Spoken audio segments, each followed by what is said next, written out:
Alcohol, pombe, mzinga. Has that drink been the reason why your marriage, your family is falling apart and breaking? Today, we get to meet a couple who went through that challenge and they overcame. Welcome to Decoded. My name is Dayan Masinde. I am a relationship and marriage coach. Every week, I sit down with different couples to find out what issues in their relationship or their marriage they need decoded. Welcome.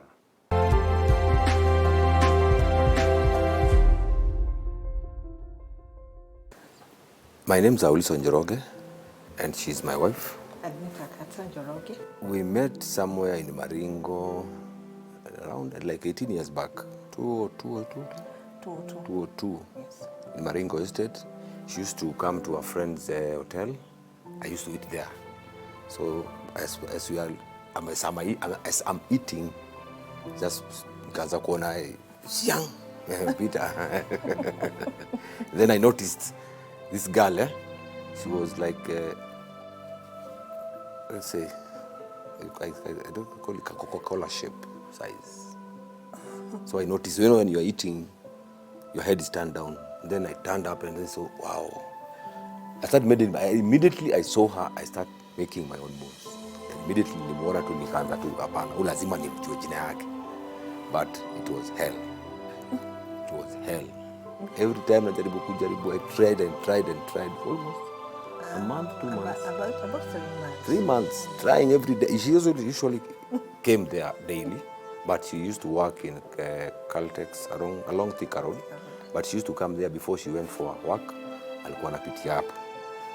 So I calculated the time. I knew when she used to come, na the time ile time anatoka. Kajua sasa hiyo time ndo nakuja kula lunch. So the timing yangu ikakuwa perfect.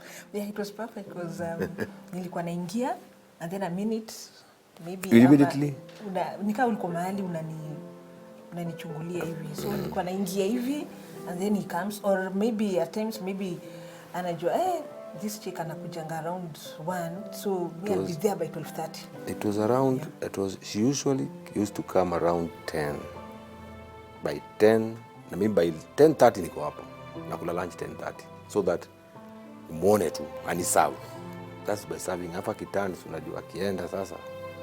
Yes. And then he had made it strictly. Ilifika mahali akaimake strictly, I'm not eating food made by somebody else, but only me. So I had no choice. I had to prepare a meal for him. It was a hotel for my friend, a very close friend of mine. So sikuwa na choice, nilibidi tu nikienda come.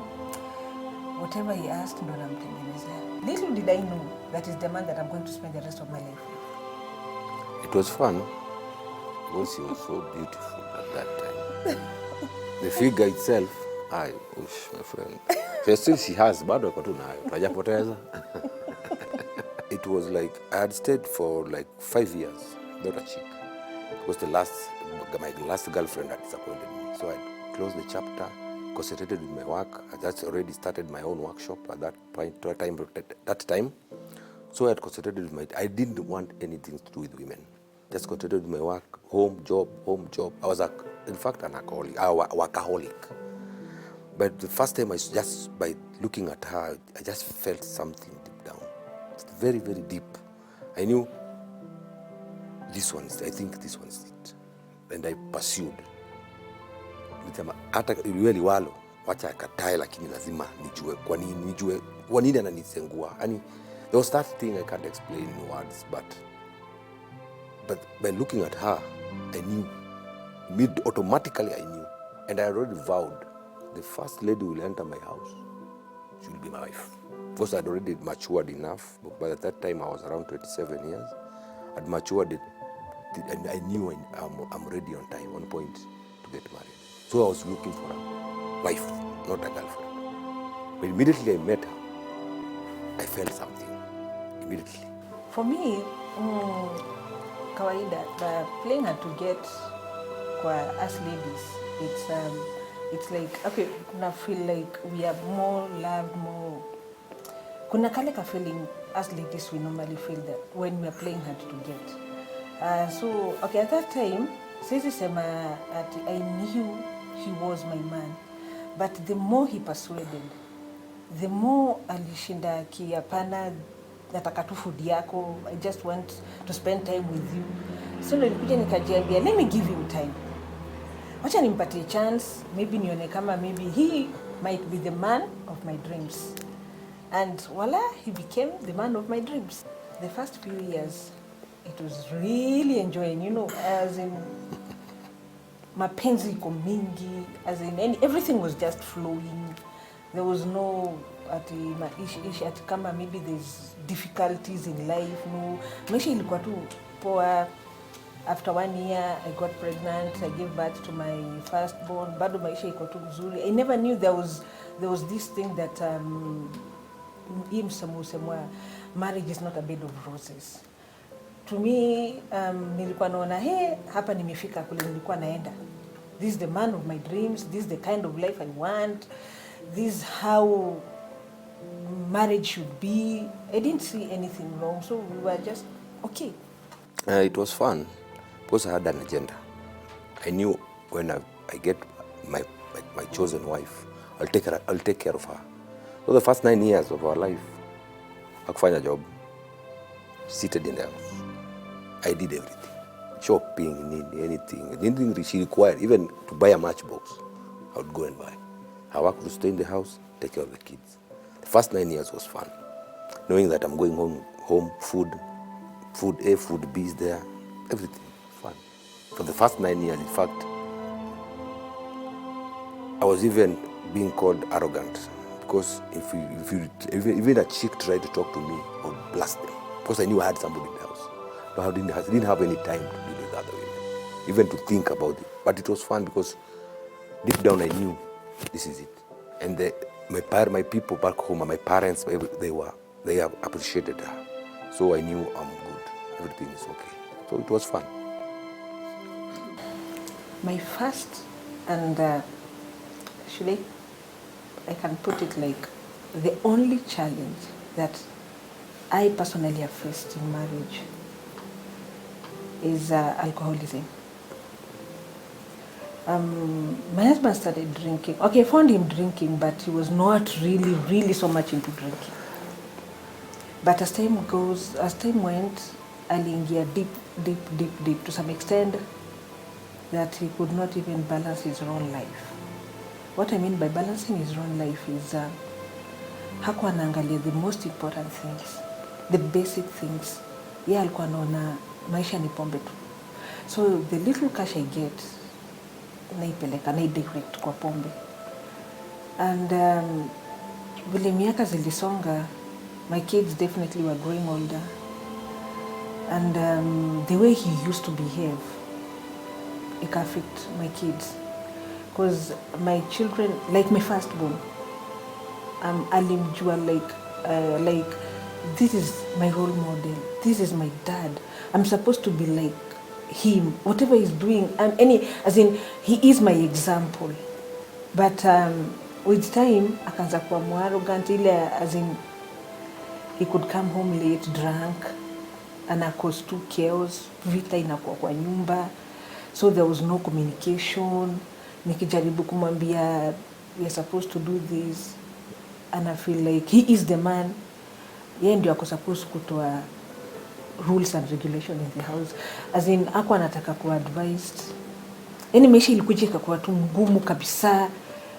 He used to spend most of his time kwa bar with friends, wala hakuwa na mbele wala nyuma. As in maisha ilikuwa hectic. It was a hell. Kwanza kwa my children, because my firstborn ndo alikuwa so much affected, ikafika to an extent that he had to do things that a child was not supposed to do. What I mean by that is, by the time my son was in standard 6, he used to know how to make money on his room. I'll come up with an idea that, Mom, since dad amekuwa hivi na hivi, there's no enough financial support that anatupatia, why don't we start this business? It was his idea. And I really thank God that he'll push through. And we survived with that business for about 3 years. That's what tulikuwa tunakula. We used to pay the house. We used to buy those basic things. And to some extent, angekuja pia ingemsaidia hiyo pesa. He didn't know that hiyo pesa ilikuwa inamsaidia. But alikuwa anakuja hata angeniomba like 100 bob I used to give him. It's like alcohol. When alcohol entered in my life, something sparked. It's like you are there, but you're not there. Things were happening I couldn't comprehend, couldn't understand. But the only thing, the only thing I wanted was just to drink alcohol. So like the pressure was there. I just lost my mom through a very awkward way. She had committed suicide. So that was inside me. My dad was already diagnosed. He was sick. I knew. So those things started to pile up. So I think that's why I started drinking. Even now, I don't know what really triggered me to drink, but the alcoholism itself turned my life around to another degree I didn't understand. By the time I came to comprehend, things were already bad.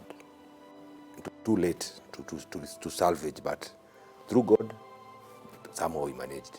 But the biggest challenge was how alcohol took over my life in a span of near 2 years. The first 1 year. First 1 year. In 1 year, from a millionaire, somebody who's borrowing money for flight, bus fare. I used to have around, so I had 2 cars, had money. Then all of a sudden, boom. Because I had friends who their intention was to drain me unknowingly. Let's say I'm a generous man. I would go with guys, I would buy for them without thinking, you know. At the end of the day, I came to realize very late when everything was, yani, imeharagana, yani, kila kitu imeharagana. So the challenge was to recover from that, to make her understand my position, and the children to call me their dad.